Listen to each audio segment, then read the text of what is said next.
Alright, so today I want to show you a really easy way to move a really big snake from one enclosure to the other. And let me tell you, if you have some really big snakes, that can be a handful. And sometimes it can be a real problem if you have some really big, massive snakes. And when I'm talking about big snakes, I'm not really talking about ball pythons. This snake that I have around my neck here, this is Bobby, my 8-year-old bamboo ball python. And let me tell you, when it comes to handling ball pythons, even the big ones like this, you can just pick them up and easily move them from one place to the other. And I actually have 2 reticulated pythons, and those are the ones that are really challenging.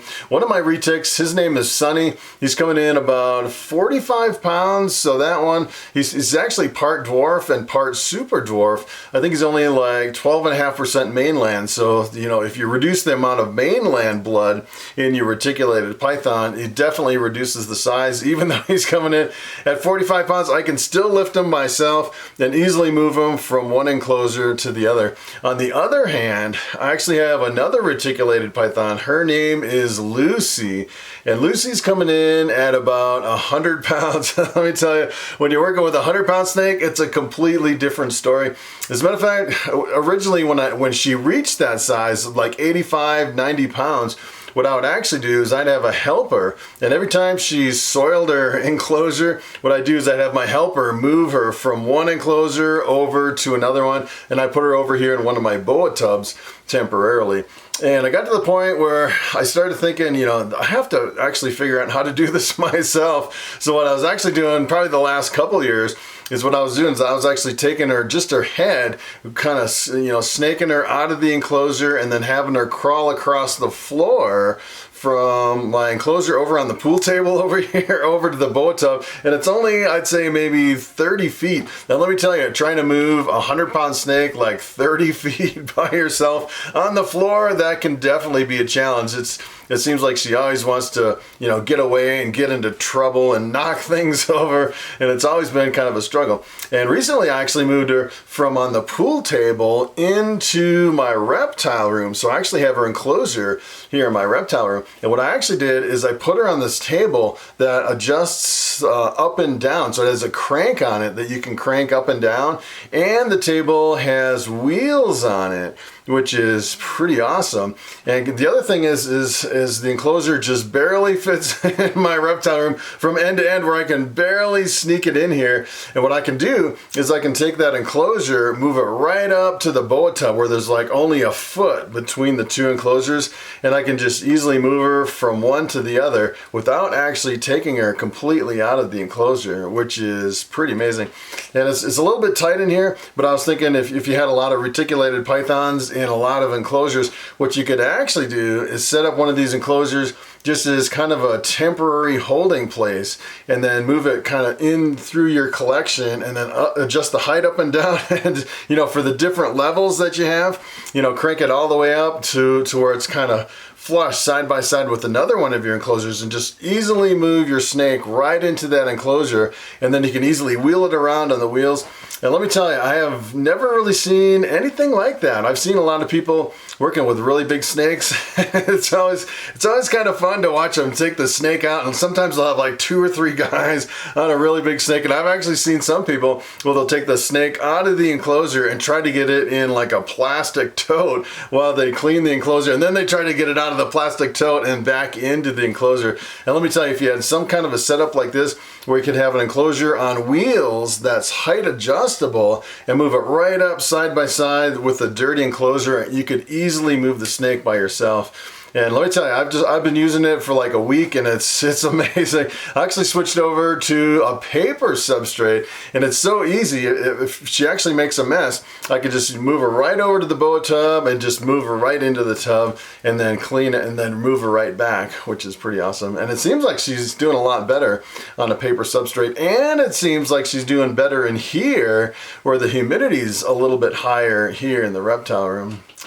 So what I'm gonna do is I'm just gonna kind of show you, it's really tight in here. There's, this room I think is only like 180 square feet or something like that. And there's only, I think there's barely enough room between the front and the back here where I can move that enclosure over to the boa tub. But I kind of want to show you to give you the general idea of, as far as the setup. It's a pretty awesome setup and it works really well for really big snakes. Alright, so I'm going to start with a quick 360 tour of my small reptile room right here. These are actually all ARS caging racks that have like my groats and my males over here. Over here I just have a few more hatchlings. I got some holdbacks, a few that I'm selling. Got my breeder females over here. Just got a few more snakes for sale that I need to post over on Morph Market. Have my dubia roaches here. Let me tell you, these dubia roaches colonies are definitely exploding. I got so many dubia roaches. And then over here, this is where I moved Lucy. She absolutely loves her new enclosure over here. So this is actually a cage from Brace Exotics. And look at how big she is. She's getting really big. As a matter of fact, I bred her with Sunny this year. It almost looks like she's ovulating. She is really fat. And if she lays some eggs, I'll probably get like 50 eggs from that girl, which would be pretty crazy. So essentially what I have it on this Husky workbench that I got from Home Depot. And it actually has this adjuster right here that you can adjust the height up and down for the workbench. Has some wheels on the bottom, and essentially what I do is I just take that and I wheel it right up to this boa tub over here. This is kind of my temporary enclosure that I keep she barely fits in there anymore. She's like so tight in there. And essentially what I do is I just kind of put her in there and then I throw a towel in just in case she, you know, pees or something in there while I'm cleaning up her enclosure. So it just doesn't, so she's not swimming in it, which has never happened before, but you never know. And I basically don't use any substrate in there. And then I clean her enclosure and then I'll just move her right back. I'm actually using unprinted newspaper as her substrate, which is pretty awesome. So what I want to do is I kind of want to just show you really quick how this works.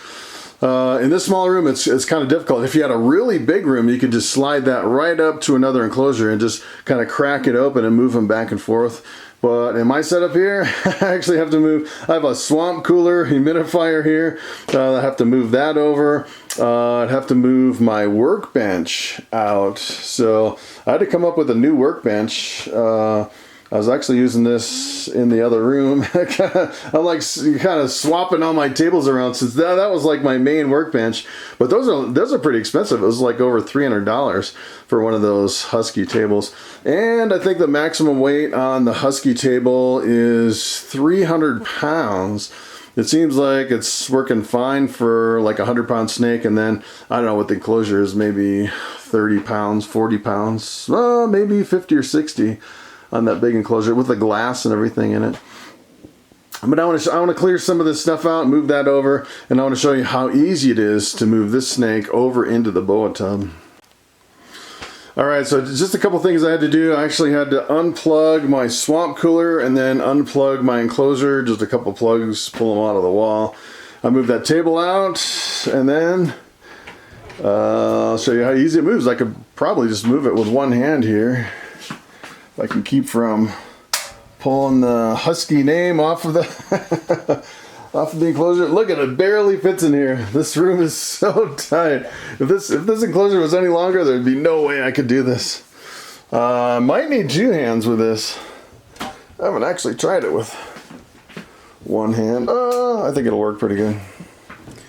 All right, easy peasy. And then on here, I actually have a lock to unlock it. And then I'd have to open it up a little bit here. This girl's super friendly. And look, take a look at this. It's so close here. I'm like within like an inch right there. And then over here, I'm like flush up against my rack. I don't think this rack, maybe it'll go back a little bit more. But there, I'm like really jammed up in here. So essentially what I do, I don't know if you're getting any value out of me doing this like this, but you just open it up like this, just like this. And then you just grab the snake, move her head over from one enclosure over to the other. And kind of the cool thing about the adjustable height is, see, I have it down a little bit more. I can actually lift this up by just cranking the handle to where it's the same exact level as my boa tub. And then just kind of put her right in, close her up, clean the enclosure. And it's a little tight in this room. I'd say in this room it's a little bit more of a challenge just because I only have like an inch on one side. You could definitely see my challenges here in this small little room here. But yeah, so it's been working really good for this girl. And then I just push her back up against the wall over there.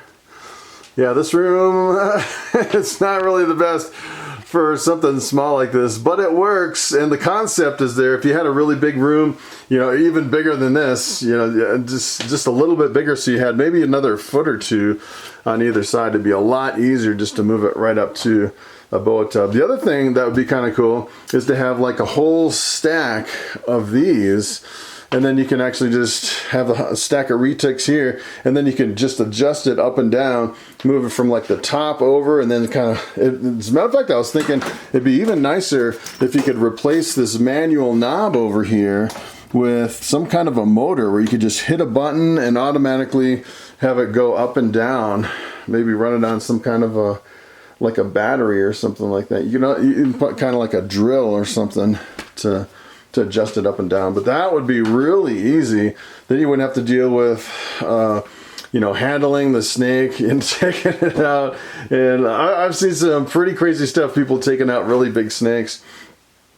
And I thought, you know, this actually worked really good for me, so I thought I'd just kind of throw it in there. So that's pretty much it. That's my new setup. Works really good with the boa tub. You can actually, if you had a little bit more room, you could kind of angle it to where, you know, open this a little bit and then angle it to where it's actually connected right here. You could just move them right into the tub, which would be super easy. You could do it by yourself. You wouldn't need any helpers, especially if you had like a 150-pound snake that's really big. You can easily move it from one enclosure to the other. All right, guys, so hopefully this helped you out. Thanks for watching, and I will see you in the next video.